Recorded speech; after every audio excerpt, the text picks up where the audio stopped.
Assalamualaikum warahmatullahi wabarakatuh. Perkenalkan, nama saya Dinasti Sekar Putri dari kelas 11 MIPA 7 absen 12. Pada tugas kali ini saya akan menjelaskan tentang organisasi Budi Utomo. MC Reclefs dalam bukunya yang berjudul tentang sejarah Indonesia modern menyebut Budi Utomo merupakan organisasi pergerakan pertama yang ada di Indonesia yang sudah disusun dalam bentuk modern.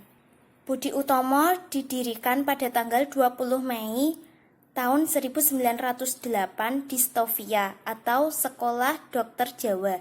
Budi Utomo mengawali kegiatannya dengan menata sistem organisasinya dengan melakukan kongres pertama pada tanggal 5 sampai 8 Oktober 1908. Sejarah Budi Utomo tak lepas dari kongres pertama tersebut. Kongres itu digelar di Sekolah Pendidikan Guru di Yogyakarta. Dalam kongres tersebut, Dr. Wahidin Sudirohusodo selaku ketua kongres pertama dalam pidatonya menekankan pada masalah tradisi Jawa masa lampau daripada modernisasi Jawa di masa depan. Hal ini dilakukan agar kebudayaan Jawa memiliki stratifikasi sosial yang sederajat dengan kebudayaan Barat atau yang sering disebut dengan modernisasi.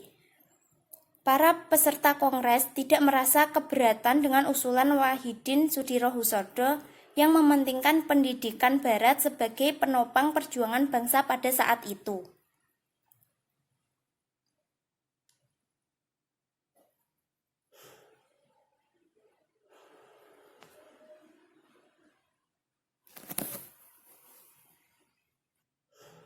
Lahirnya Budi Utomo juga tidak dapat dipisahkan dari peran Belanda yang menerapkan kebijakan politik etis dan pelaksanaan pendidikan untuk pribumi pada waktu itu. Sekolah-sekolah yang didirikan oleh pemerintah kolonial Belanda memberikan kontribusi yang besar terhadap orang-orang yang berada dalam organisasi Budi Utomo. Hal ini mengambil latar belakang sejarah lahirnya golongan terpelajar sebagai akibat pelaksanaan pendidikan kolonial Belanda di Indonesia. Menurut Ki Hajar Dewantara, pendidikan Barat yang diperoleh oleh orang-orang Jawa melahirkan golongan-golongan terpelajar. Pendapat Ki Hajar Dewantara ini juga mempengaruhi sejarah Budi Utomo kemudian hari. Dalam pelaksanaannya, Budi Utomo merupakan organisasi pergerakan pertama yang memberikan beasiswa kepada kaum pribumi. Semenjak berdirinya organisasi ini, para penggerak Budi Utomo memiliki tujuan memberikan beasiswa kepada kaum pribumi yang mau bersekolah.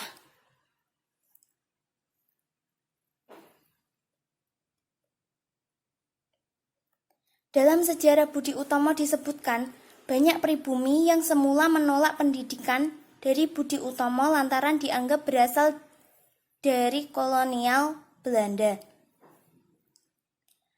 Penolakan tersebut menjadi kendala majunya pendidikan di kalangan pribumi. Hal ini mendorong Dr. Wahidin Sudirohusodo menemui orang-orang yang berpengaruh pada waktu itu, yang bertujuan agar mereka mau membicarakan kemungkinan memberi studi fund atau beasiswa. Beasiswa inilah yang akan memberi kesempatan kepada pemuda Indonesia untuk dapat melanjutkan pendidikan dan pengajaran. Alhasil, banyak di antaranya yang bersedia menggunakan beasiswa Budi Utomo untuk melanjutkan belajar di berbagai sekolah.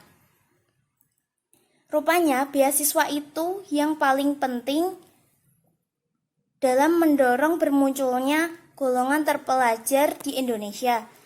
Hal ini juga merupakan solusi terbaik bagi bangsa Indonesia yang pada saat itu dalam usahanya membebaskan diri dari tangan penjajah.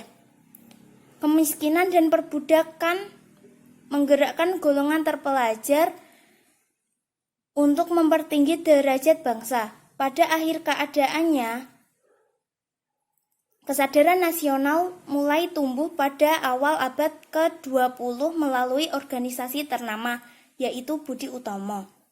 Tokoh-tokoh yang terlibat dalam organisasi Budi Utomo adalah 1.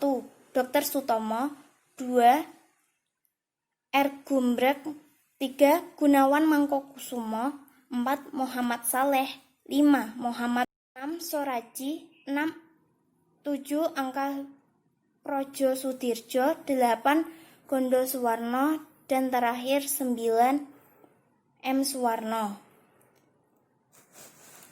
Sekian yang dapat saya jelaskan. Terima kasih. Wassalamualaikum warahmatullahi wabarakatuh.